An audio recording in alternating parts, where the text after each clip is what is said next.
พ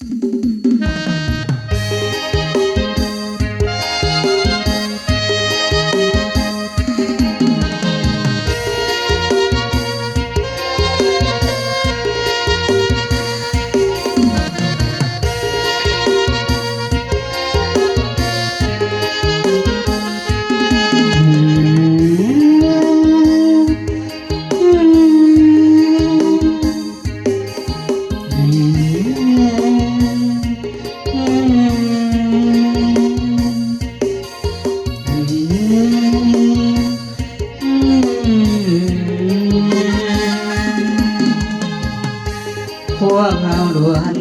จากถิ่นฐานบ้านนาแสนสุขอุราได้มาพบพอเพื่อนมาฝึกอบรมเยี่ยงงานจะตั้ง3 เดือนสุดที่หอบยกให้เป็นเหมือนเพื่อนหากันมาปี65ชีวิตมาอยู่ร่วมกันทำเพียรขยันมันเพียรคนกว่าศึกษาเรียกงานจัดตั้งลัทธิมาเพลดินนำพาสู้สุนทางผ่าวันนั้นก็จำจากไป3 เดือนเพื่อนไปกลายเป็นอดีตอำลาเพื่อนนี้สิ้นเสยเคยห่วงสังสรรค์แข่งขันกีฬาศิลปะห้องเพลงทุกวันกบวันเด้งชีวิตแก่กันแสนสุขสันต์บ่อยากจากจองแต่เหมือนงานเลี้ยงยังมีวันเลิกลาพร้อมกันรักษาสัมพันธ์ที่ดีมีงานจากกันวันนี้ไว้วันหน้าคงได้พบกันหันวิสาไปพัฒนาวันข้างหน้ายังได้พบกัน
3 เดือน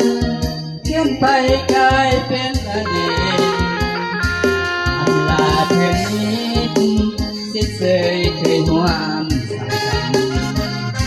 แข่งขันกีฬาศิลปะ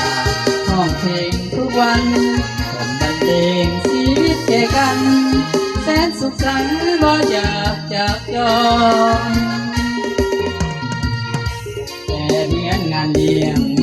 วันเลิกลาพร้อมกันรักษาสัมพันธ์ที่ดีงามจากกันวันนี้ไว้วันหน้าคงได้พบกันหันวิสาไปพัฒนา